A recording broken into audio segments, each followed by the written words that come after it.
విద్యుత్ కనెక్షన్లకు స్మార్ట్ మీటర్లు బిగించే ప్రక్రియపై ఏపీలో తీవ్ర వ్యతిరేకత వ్యక్తమవుతోంది. స్మార్ట్ మీటర్ల పేరుతో వినియోగదారుల నుంచి స్మార్ట్గా దోచుకునేందుకు కూటమి ప్రభుత్వం సిద్ధమైందని విద్యుత్ వినియోగదారుల ఐక్య వేదిక విమర్శిస్తోంది. ప్రీపెయిడ్ విధానంతో వినియోగంపై స్పష్టత కొరవడుతుందని ఆందోళన వ్యక్తం చేస్తున్నారు. కేంద్ర ప్రభుత్వం తీసుకొచ్చిన స్మార్ట్ మీటర్ల పథకంపై ఏపీలో కూటమి ప్రభుత్వం వేగం పెంచింది. ఈ పథకాన్ని కొన్ని రాష్ట్రాలు వ్యతిరేకించగా ఎన్డీఏ అనుకూల రాష్ట్రాలు మాత్రం ప్రజలపై బలవంతంగా స్మార్ట్ మీటర్లను రుద్దేందుకు ప్రయత్నిస్తున్నాయి. ఏపీలో ఇప్పటికే వీటి ఏర్పాటుపై నిరసనలు ఉధృతంగా కొనసాగుతున్నాయి. ఈ నేపథ్యంలో పలు సంఘాలు సైతం స్మార్ట్ మీటర్ల ఏర్పాటును వ్యతిరేకిస్తున్నాయి. స్మార్ట్ మీటర్లతో వినియోగదారులపై మరింత భారం పడుతుందని విద్యుత్ వినియోగదారుల ఐక్య వేదిక కన్వీనర్ ఆంజనేయులు విమర్శించారు. బ్యాలెన్స్ అయిపోయిన వెంటనే స్మార్ట్ మీటర్లు పనిచేయటం మానేసి కరెంటు సరఫరా నిలిచిపోతుందని ఆందోళన వ్యక్తం చేశారు. ప్రజలు స్మార్ట్ మీటర్లను వ్యతిరేకించాలని విజ్ఞప్తి చేశారు. నా పేరు ఎంవి ఆంజనేయులు, కన్వీనర్ విద్యుత్ వినియోగదారుల ఐక్యవేదిక. ఈ రోజున రాష్ట్రంలో స్మార్ట్ మీటర్లను ఏర్పాటు చేయాలని చెప్పని తీవ్రంగా ప్రయత్నం చేస్తున్నారు. కొన్ని చోట్ల పెట్టే కార్యక్రమం చేస్తున్నారు. దీని విద్యుత్ వినియోగదారుల ఐక్యవేదికగా మేము వ్యతిరేకిస్తాం. దీనికి ప్రధానమైనటువంటి కారణం ఏంటంటే, ఒకటి టైమ్ ఆఫ్ డే టారిఫ్ అందుట్లో ఎనేబుల్ అయి ఉంటుంది. అంటే ఏంటంటే, ఉదయం 6 గంటల నుంచి 10 గంటలకి, రాత్రి 6 గంటల నుంచి 10 గంటల వరకు ఈ మొత్తాన్ని కూడా ఎక్కువ ఛార్జీ వసూలు చేయడానికి, దీని పీక్ అవర్స్ పేరుతో ఎక్కువ ఛార్జీ వసూలు చేయడానికి దాంట్లో ఎనేబుల్ చేసి ఉంది. ఇది మొదటి విషయం. రెండో విషయం, వాళ్ళకి అసలు దాంట్లో పేపర్ బిల్ ఉంటుంది. ఆ పేపర్ బిల్, ఇప్పుడు మనకు పేపర్ బిల్ వస్తుంది కాబట్టి దాంట్లో ఏమేమి ఉన్నాయనేది అన్నీ మనకు తెలుస్తున్నాయి. రేపు పొద్దున పేపర్ బిల్లు ఏమి ఉండవు, అవి ప్రీపెయిడ్ మీటర్లు. ఏ పేపర్ బిల్లు ఏమీ ఉండదు కాబట్టి ఆడు ఎంత తీసుకుంటున్నాడు, దేనికి తీసుకుంటున్నాడు అన్నటువంటి విషయం కూడా తెలియదు. అంటే ట్రాన్స్పరెన్సీ అనేటువంటిది అందుట్లో లేదు. మూడో అంశం, ఇది ప్రీపెయిడ్ కావడం వల్ల ప్రతిసారి పరిస్థితి ఏంటంటే, ఎప్పుడైపోతుందో ఛార్జింగ్, ఎప్పుడైపోతే అప్పుడు కరెంట్ పోతుంది. ఎప్పుడైపోతుందో ఏంటోనని చెప్పని దానికోసం చూడాల్సినటువంటి పరిస్థితి ఏర్పడుతుంది. ఇది అసలు నిత్య జీవితంలో సాధ్యపడే విషయం కాదు. ఇది సాధారణమైన కుటుంబాలకి, వీళ్ళకి మాత్రమే కాదు, పరిశ్రమలకి, వ్యాపారవేత్తలకు కూడా కొన్ని లక్షల రూపాయలు వాళ్ళు ఎలక్ట్రిసిటీ డిపార్ట్మెంట్ దగ్గర డిపాజిట్ చేసి కూర్చోవాల్సి వస్తుంది. లేకపోతే ఆడ కరెంట్ పోతుంది, వాడి వ్యాపారం, పరిశ్రమలు దెబ్బతింటాయి. కాబట్టి ఇది ఒక పెద్ద నష్టదాయకమైనటువంటి అంశం. నాలుగో అంశం ఏంటంటే, అసలు ఈ ప్రాజెక్టు మొత్తం కూడా వాళ్ళే డిజైన్ చేయడం, వాళ్ళే పెట్టుబడి పెట్టడం, వాళ్ళే నిర్వహించడం కూడా అనే పద్ధతి మీద దాన్ని ఏర్పాటు చేస్తున్నారు. అంటే ఇప్పుడు అదానీ కంపెనీ వాడు మీటర్ పెడతాడు. ఈ మీటర్ పెట్టినటువంటి తర్వాత ఫైనల్గా వాడు ఏం చేస్తాడంటే, వాడు బ్యాక్ ఎండ్, ఇది ఎనేబుల్ అవ్వాలంటే బ్యాక్ ఎండ్ ఇది ఉండాలి, ఆ బ్యాక్ ఎండ్ ఆఫీస్ ఉండాలి. ఆ బ్యాక్ ఎండ్ ఆఫీసు దాంట్లో ఎక్విప్మెంట్ అంతా కూడా వాడే పెడతాడు, వాడే నిర్వహిస్తాడు. ఈ బ్యాక్ ఎండ్, ఫ్రంట్ ఎండ్ రెండు అదానీ చేతుల్లోకి వెళ్ళిపోయిన తర్వాత మధ్యలో ఉన్నటువంటి వైర్లు, ట్రాన్స్ఫారాలు అన్నీ కూడా వాడి చేతుల్లోకి వెళ్ళిపోతాయి. అంటే విద్యుత్ డిస్ట్రిబ్యూషన్ సిస్టాన్ని పూర్తిగా ప్రైవేటీకరించడం కోసం జరుగుతున్నటువంటి ఒక కుట్ర ఇది. కాబట్టే దీన్ని మేము విద్యుత్ వినియోగదారుల ఐక్యవేదికగా దీన్ని వ్యతిరేకిస్తున్నాం. ఇది జరిగితే కేవలం ఇళ్లలో ఉన్న వాళ్ళకే కాదు, పరిశ్రమలకు నష్టం, వ్యాపారాలకు నష్టం, చివరికి మొత్తం ఆర్థిక వ్యవస్థకే ఇది నష్టదాయకమైనటువంటి పరిస్థితి.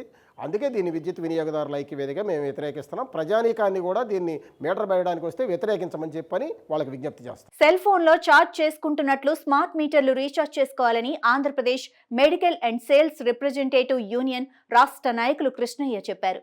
పెట్టుబడిదారులకి లబ్ధి చేకూర్చే ప్రక్రియను తీవ్రంగా వ్యతిరేకిస్తున్నామన్నారు. నిరంతరాయంగా కరెంటు సప్లై ఉండేలా ప్రస్తుత వ్యవస్థను కొనసాగించాలని డిమాండ్ చేశారు. U V Krishnaiah, Andhra Pradesh medical and sales representatives union. మేము ప్రజలందరి తరఫున కూడా ఒకటే పాయింట్ని రైజ్ చేస్తున్నాం. ఏంటంటే, అది స్మార్ట్ మీటర్స్ అనేవి పెట్టి ఒక క్లారిటీ లేని విధంగా మనం ముందర అడ్వాన్స్ డబ్బులు కట్టి ప్రీపెయిడ్, అది ఎంత కట్ అవుతోంది, మనకి పడే టారిఫ్ ఎంత, ఆ క్లారిటీ లేకుండా ఈ రోజున ప్రజల దగ్గర తీసేసుకోవటం. ఇప్పుడు సెల్ ఫోన్లో ఛార్జ్ చేసినట్టు మనకి డబ్బులు ఎప్పుడైపోతాయో మళ్ళీ రీఛార్జ్ చేసుకుంటే తప్ప ఉండదు. కనుక నిరంతరాయంగా పవర్ సప్లై ఉండాలి అంటే మనం అడ్వాన్సులు కట్టాల్సిన పరిస్థితి రేపొద్దున రాబోతోంది. ఈ టోటల్ అన్ని రంగాల్లో కూడా ఈ ప్రైవేటీకరణ విధానాలు విపరీతంగా చోటు చేసుకుంటున్నాయి. అందులో భాగంగా ఈ రోజున పెట్టుబడిదారులని, కొద్ది మందిని బాగు చేయడానికి జనం మొత్తాన్ని కూడా కన్ఫ్యూజన్లోకి నెట్టివేస్తూ ఈ బిగిస్తున్నటువంటి స్మార్ట్ మీటర్ల ప్రక్రియ, దాన్ని మేము తీవ్రంగా వ్యతిరేకిస్తున్నాం. ఇది ప్రజలందరూ కూడా దీని మీద అవగాహన పెంచుకుని ఒక నిరసన లేకపోతే ప్రతిఘటన అనేది చూపించకపోతే ఆటోమేటిక్గా ఇవన్నీ కూడా చాప కింద నీరులాగా అలా వచ్చేస్తాయి. వచ్చేసిన తర్వాత రేపు పొద్దున ఇది మొత్తం రంగం పెట్టుబడిదారుల చేతుల్లోకి వెళ్ళిపోయి ప్రజలందరూ కూడా విలవిల్లాడే పరిస్థితి వస్తుంది. కనుక మీ ఇంటికి వస్తే స్మార్ట్ మీటర్ బిగించడానికి నిరసన తెలపండి, ప్రతిఘటించండి. ఇది ప్రజలకు మేము ఇచ్చే. స్మార్ట్ మీటర్ల ఏర్పాటు అనేది ఒక దుర్మార్గమైన చర్య అని tax payers association joint secretary Vedantam Srinivas మండిపడ్డారు. విద్యుత్ను వ్యాపార వస్తువుగా చేసి ప్రజలను ఇబ్బందులకు గురి చేస్తున్నారని ఆగ్రహం వ్యక్తం చేశారు. నా పేరు Vedantam Srinivas, tax payers association joint secretary. ఇవాళ ఈ స్మార్ట్ మీటర్స్ అనేది ఒక దుర్మార్గమైన నిర్ణయం. కారణం ఏంటంటే ఇవాళ గాలి ఎంత ముఖ్యం, కరెంటు కూడా ప్రజలకి ప్రతి తమ జీవన విధానంలో అత్యంత ముఖ్యం. అటువంటి ఒక రోజు కనుక కరెంటు లేకపోతే ఆ కుటుంబంలో వ్యక్తులు కానీ ఎవరైనా విలవిల్లాడిపోతారు. అంటే ఇవాళ విద్యుత్ అవసరం అనేది ఎంత ముఖ్యమో ప్రతి వ్యక్తికి ఇది అందరికీ తెలిసిన విషయమే. అటువంటి పరిస్థితిని ఇవాళ దాన్ని వ్యాపార వస్తువుగా చేశారు, అది వాస్తవం. ఎంత దుర్మార్గమైన వ్యాపార వస్తువుగా చేశారంటే ఇవాళ ప్రభుత్వాలు ఈ విద్యుత్ సంబంధించి సెటిల్మెంట్స్ చేసుకుంటున్నాయి, అగ్రిమెంట్స్ చేసుకుంటున్నాయి. ఒక్కొక్క మీరిచ్చిన పేపర్ న్యూస్లోనే చాలా విశ్లేషణ జరిగినాయి. దాంట్లో ముఖ్యంగా మనం అర్థం చేసుకోవాల్సింది ఏంటంటే ప్రతి అగ్రిమెంట్లోనూ ఒక మోసం, దుర్మార్గమే కనబడుతోంది. అంటే విద్యుత్ అనేది ఇవాళ వ్యాపారస్తులకి అదొక పెద్ద పావులాగా ఉపయోగపడుతోంది. దానికి ప్రజలు అన్ని విధాలుగా ఇబ్బందులు పడుతున్నారు, మోసగింపబడుతున్నారు.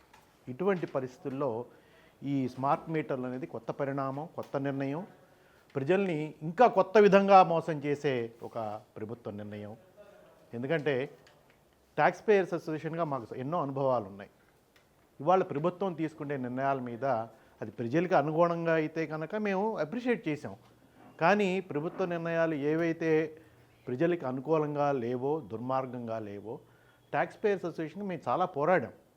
అందులో అత్యంత ముఖ్యమైనది ఏంటంటే ఈ నీటి పన్ను, అలాగే ఈ డ్రైనేజీ, వీటి మీద మేము చేసాం, ఒక పోరాటం చేసాం. వరల్డ్ హెల్త్ ఆర్గనైజేషన్ అగ్రిమెంట్స్ ప్రకారం దాదాపు 186 దేశాలు సైన్ చేసినాయి. ప్రతి కుటుంబానికి, ప్రతి వ్యక్తికి కనీసం 150 లీటర్లు సప్లై చేయాలనేది ఒక అగ్రిమెంట్. దాంట్లో భారతదేశం కూడా దాంట్లో పాత్ర ఉంది. వాస్తవంగా చూస్తే విజయవాడ మున్సిపల్ కార్పొరేషను ఒక ఉదాహరణగా చెప్తున్నాను మీ దృష్టికి.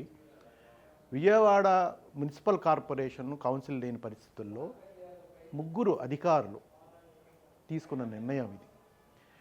వాళ్ళు చెప్పిన కారణం ఏంటి? ఇవాళ నీటి సప్లై అనేది చాలా కాస్ట్లీ అయిపోయింది. ఆ రోజుల్లో 25 కోట్ల భారం ఉంది. దీన్ని ఓవర్కమ్ చేయాలి అనే ఒక ఎలిబితో వీళ్ళు చేసిన దుర్మార్గం ఏంటంటే ఈ ఆల్రెడీ దాని మీద ఛార్జెస్ పెట్టడం జరిగింది. అది ఎంత దారుణం అంటే ఆ రోజునే మేము ట్యాక్స్ పేయర్స్ అసోసియేషన్గా మేము చాలా పోరాడాం, ప్రజలకి తెలియపరిచాం. ఏ విధంగా అంటే 7% అది ఆటోమేటిక్గా ఎవ్రీ ఇయర్ పెరిగే ఆ నిర్ణయం ఎంత దుర్మార్గం అంటే ప్రజల దృష్టికి కూడా తీసుకెళ్ళాం. ఇవాళ ఏదైతే ప్రాపర్టీ ట్యాక్స్ మీరు కడుతున్నారో ఒక 5 నుంచి 8 ఏళ్లలో దానికి డబల్ అవుతుందనేది ఆ రోజుల్లోనే మా విశ్లేషణ. ఇవాళ నీటి పన్ను కనుక మీరు వచ్చే బిల్లులు కనుక మీరు చూసుకోగలిగితే మీ కళ్ళ ముందర కనబడుతుంది. అంటే ఇవాళ ప్రజల్లో తిరుగుబాటు లేకపోతే ప్రభుత్వ నిర్ణయాలు ఏదైనా సరే అది ప్రజలకు వ్యతిరేకం తప్పితే అది ఉపయోగపడేది కాదు అనేది మా అనుభవం. ప్రతి విషయానికి మేము ముందరకు వచ్చేసి ప్రజలను ఏదో మభ్యపెట్టాలని, మోసం చేయాలని, రాంగ్ ఇన్ఫర్మేషన్ ఇవ్వాలనే ఉద్దేశం మాది కాదు. ప్రభుత్వ నిర్ణయం ఏదైతే మంచిది ఉందో తప్పకుండా సపోర్ట్ చేస్తాం. కానీ ఏ నిర్ణయం అయితే దుర్మార్గంగా ఉందో దాని పరిణామాలు ప్రజల మీద అత్యంత దుర్మార్గంగా పడతాయని మా అనుభవం చెప్తోంది. ప్రజలు మేల్కొనాలి. ఆల్రెడీ కొన్ని పార్టీలు, ఆల్రెడీ లెఫ్ట్ పార్టీస్ వీళ్ళు ఆల్రెడీ కొన్ని నిర్ణయాలు తీసుకోవటం, ఎక్కడెక్కడైతే ఈ స్మార్ట్ మీటర్లు పెట్టడం జరుగుతోందో అక్కడ వ్యతిరేకించారు. అక్కడ అధికారులు కూడా అర్థం చేసుకుని వెళ్ళిపోయారు. దీన్ని బట్టి మీకు ఇచ్చే పిలిపి ఏంటంటే ఎక్కడైతే స్మార్ట్ మీటర్లు పెడుతున్నారో దాన్ని వ్యతిరేకించండి, దాన్ని మీరు ఒప్పుకోవద్దు, ఇది దుర్మార్గమైన చర్య అని చెప్పి మేము తెలియజేయడం జరిగింది. వినియోగదారుల నుంచి స్మార్ట్గా దోచుకునేందుకే స్మార్ట్ మీటర్లు అమల్లో తీసుకొస్తున్నారని విద్యుత్ వినియోగదారుల ఐక్యవేదిక పలు సంఘాలు విమర్శిస్తున్నాయి. వినియోగదారులు మేల్కొని స్మార్ట్ మీటర్లను వ్యతిరేకించిన పక్షంలో భవిష్యత్తులో ఇబ్బందులు తప్పవని హెచ్చరిస్తున్నారు. ఏదేమైనప్పటికీ విద్యుత్ వినియోగదారుల ఐక్యవేదికగా స్మార్ట్ మీటర్లను తాము తీవ్రంగా వ్యతిరేకిస్తామని, భవిష్యత్తులో మరింత ఉధృతమైన ఉద్యమాలు చేపడతామని స్పష్టం చేస్తున్నారు. కెమెరా పర్సన్ రెహమాన్తో నాని, జర్నలిస్ట్, ఏపీ అమరావతి, అభినవ్ భారత్.